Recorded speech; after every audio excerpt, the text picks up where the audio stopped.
కేసులు వేసినట్టే కదా, నిజమే కదా? సో ఆ విధంగా దరిద్రమైన పరిపాలన వాళ్ళ కార్యకర్తల నాయకులే జగన్మోహన్ రెడ్డి ప్రభుత్వం మీదే కేసులు వేశారు. మాకు బిల్లులు రావట్లేదు నాయన, మేము అప్పులు పాలైపోయాం, మేము రోడ్ల మీద పడిపోయాం, మేము ఈరోజు తాలిబొట్లు మా భార్య తాలిబొట్లు తెంచుకునే పరిస్థితికి ఏర్పడిపోయిందని చెప్పి జగన్మోహన్ రెడ్డి అప్పుడు కాంట్రాక్టర్లకు ఆపేసిన అప్పులు కూడా ఈరోజు చంద్రబాబు నాయుడు గారి ప్రభుత్వంలో వాళ్ళకు కూడా డబ్బులు ఇవ్వండి అని చెప్తా ఉన్నాడు. వాళ్ళ బిల్లులు కూడా ముందు వాళ్ళ బిల్లులు ప్రయారిటీ ఇవ్వండి, తర్వాత ఈ బిల్లులు ప్రయారిటీ ఇవ్వండి అని చెప్తా ఉన్నాడు.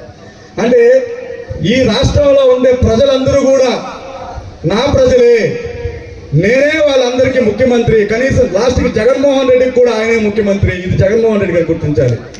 మరి అదేవిధంగా సంజీవయ్య గారు కూడా గుర్తించాలి. ముఖ్యంగా సంజీవయ్య నన్ను గుర్తించాలి బాగా. 10 సంవత్సరాల నుంచి నువ్వు ఎమ్మెల్యేగా ఉండవు, నీ వెనకనే జరుగుతున్నాయి. నేను కూడా 10 సంవత్సరాల నుంచి ఆ ఎమ్మెల్యే ఏదానికి నువ్వు ఏ విధంగా ఎమ్మెల్యే అది అందరికీ తెలుసు.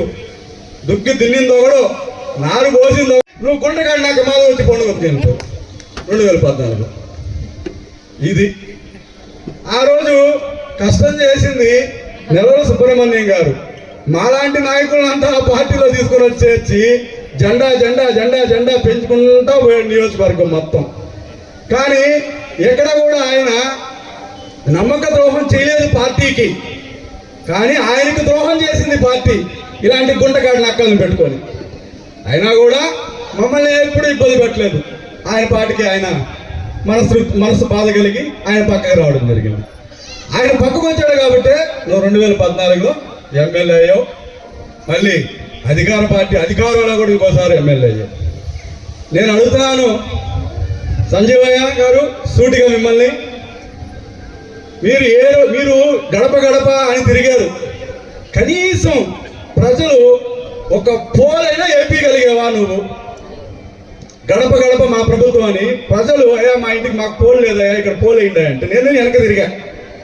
నీకు ఎన్నో సందర్భాలు చెప్పా, అయ్యా ఆడ పోలు వేయమంటున్నారయ్యా, ఆ పోలు మనం రాసుకున్నాం, ఆ పోలైనా వేయించాయంటే ఆ పోలు కూడా వేయించలేదు నువ్వు నియోజకవర్గంలో. మరి ఈరోజు మీరు మాట్లాడుతున్నారు, ఏ విధంగా మాట్లాడుతున్నారు? ఈ మధ్య వైఎస్ఆర్ జయంతి సందర్భంగా అనుకుంటా జయంతి చేసుకున్నాడు, జయంతి గురించి మాట్లాడాలి కానీ రాజకీయాల గురించి ఎందుకు మాట్లాడతావు నువ్వు? నాకు అర్థం కావట్లేదు.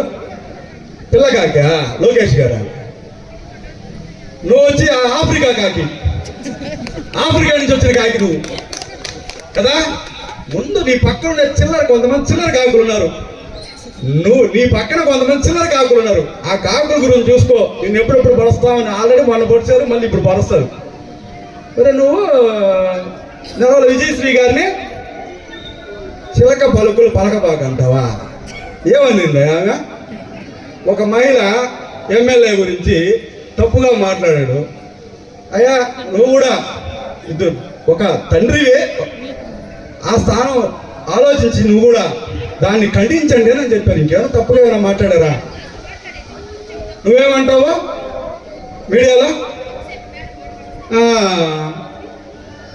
ఎమ్మెల్యే మహిళ అయితే వాళ్ళ వ్యక్తిగత విషయాలు కూడా మాట్లాడొచ్చంట. మరి ఇంకొక ఎమ్మెల్యే ఆయన గురించి ఎన్నో వ్యక్తిగత విషయాలు మాట్లాడొచ్చంట. అది న్యాయమయ్యా? ఈరోజు రాష్ట్ర మహిళలు అందరూ పాతాళానికి దొక్కారు మిమ్మల్ని. దేని తెలుసా?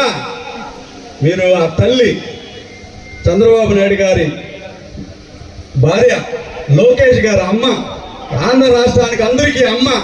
ఆ తల్లిని నిండు అసెంబ్లీలో అవమానించారు కాబట్టి మిమ్మల్ని మహిళలంతా పాతాళం కేసి దొక్కేశారు. ఇది గమనించట్లా మీరు మహిళల్ని గౌరవించారు కాబట్టి, మీరు ప్రవర్తించారు కాబట్టి మహిళలందరూ కూడా మిమ్మల్ని పాతాళం దొక్కేశారు.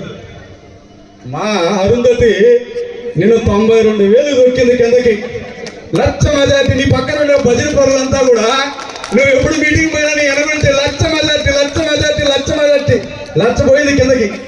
మరి ఇసుకెత్తేస్తున్నారు, మట్టెత్తేస్తున్నారు అని మాట్లాడుతున్నాను. మీరు మిగిలిస్తే కదా మేము ఎత్తేదానికి. ఆడొక పిట్టుకో ఇళ్ళ కాడ కనీసం 10 కోట్ల రూపాయలు ఇసుకొనింది. సూళ్ళూరుపేట నాయకుడు వచ్చి ఎత్తేసాడు, దాన్ని నువ్వే సపోర్ట్ చేస్తుంది. ఆడున్న కమ్మి ఎత్తేస్తుంది, ఆడున్న సిమెంట్ ఎత్తేస్తుంది. సరేనా? మరి అక్కడి నుంచి ఆడ పక్కనే శివసనపేట కొండ, ఆడ ఒక పశుపతి ఉన్నాడు, ఆ పశుపతి కాడ నుంచి ఆ కొండ ఎత్తిచ్చేస్తుంది. దాని అమ్మాతాడు లాస్ట్ ఆ దెబ్బకి ఆ కొండ ఎత్తేసిన తర్వాత నాయుడుపేట చుట్టుపక్కల 12 కిలోమీటర్లు భూకంపం కూడా వచ్చేసింది నీ దెబ్బకి. మీ పిల్లలకు కూడా మీరే కదా ఆ పథకాన్ని ప్రవేశపెట్టారు, 30 రూపాయలు కట్టాలని చెప్పా. ఎద్దల బండివాడు కాడ 30 రూపాయలు ఇప్పటికి మీ పాలకవర్గమే తీసుకుంటుంటే ఆ డబ్బులు. కరోనా టైంలో ఎంత వసూలు చేసావు భగవంతుడికి ఎరిగా. నువ్వు ఆ వాటా అయ్యలేదంట ఆ పశుపతికి. నిన్ను నెల్లూరులో నిన్ను ఆడుకున్నాడు తెలుసా. నువ్వు ఒకరి పక్క ఏళ్ళు పెట్టి చూపించేటప్పుడు నీ పక్క 4 ఏళ్ళు ఉంటాయి, జాగ్రత్త. ఎట్టంటే ఆడ మాట్లాడితే ఎట్ట. అంబేద్కర్ రాజ్యాంగం గారి గురించి మాట్లాడతాను. అంబేద్కర్ రాజ్యాంగం గురించి జగన్మోహన్ రెడ్డి గారు అంబేద్కర్ రాజ్యాంగం పక్కన పెట్టేసి రాజారెడ్డి రాజ్యాంగం తీసుకుని వచ్చాడు. విజయశ్రీ తల్లి చెల్లి గురించి మాట్లాడుతావు, చిలక పలుకులని. నీ పలుకులు చాలా ఉన్నాయి, రోజా పూల తోటలు, మల్లెపూల తోటలు. ఈ రాజ్యాంగం ఆడ కూర్చొని నువ్వు సంజీవయ్య రాజ్యాంగం రాసినట్టున్నావు, జాగ్రత్త. మళ్ళీ అన్నీ కూడా బయట వస్తాయి. నువ్వు మా సోదరి గురించి ఏమన్నా మాట్లాడితే ఎక్కడ కూడా మా సోదరి అనవసరమైన మాటలు మాట్లాడదు. అదేవిధంగా నెలవల సుబ్రహ్మణ్యం గారు కూడా అనవసరమైన మాటలు మాట్లాడరు. ఆయన మానవత్వ ధర్మం అలా ఉంది కాబట్టే నీ చిల్లర కాకుల వ్యవహారం నీ పక్కన జరుగుతుంది, గుర్తుపెట్టుకో. షట్టర్ వేసినావు ఇక్కడ, లేపితే ఆ చిల్లర కాకులు కూడా ఉండరు, నువ్వు అక్కడే. ఇది గుర్తుపెట్టుకో. వాళ్ళు తీవ్రవాదులు వచ్చి మా భారతీయుల మహిళల తాలిబొట్లు తెంచారని చెప్పి వాళ్ళ భర్తను చంపి తాలిబొట్లు చెప్పారు. 2 మహిళలు పోయి వాళ్ళ అణుస్థావరాన్ని పాకిస్తాన్ పోయి అణుస్థావరాన్ని ధ్వంసం చేశారు. అంత గొప్ప మహిళలు భారతీయులు, గుర్తుపెట్టుకో. మహిళలను ఏమైనా అంటే ప్రతి ఒక్క మహిళ ఒకటైపోతారు. మీ తొక్క తీసి నార పెరగతారు, గుర్తుపెట్టుకో సంజయ్. జాగ్రత్త. మహిళల గురించి మాట్లాడేటప్పుడు నోరు అదుపులో పెట్టుకొని మాట్లాడు. ఎమ్మెల్యే విజయశ్రీ గారు నిన్ను గౌరవంగా మాట్లాడింది, ఇది గుర్తుపెట్టుకో. బాగా నా వీడియో మొత్తం విను, తర్వాత నీ తూతాయిలతో ఇప్పించప్పని రెడీ, సరేనా? మరిన్ని న్యూస్ అప్డేట్ కోసం A3 న్యూస్ ఛానల్ ని సబ్స్క్రైబ్ చేసి బెల్ ఐకాన్ ను ప్రెస్ చేయండి.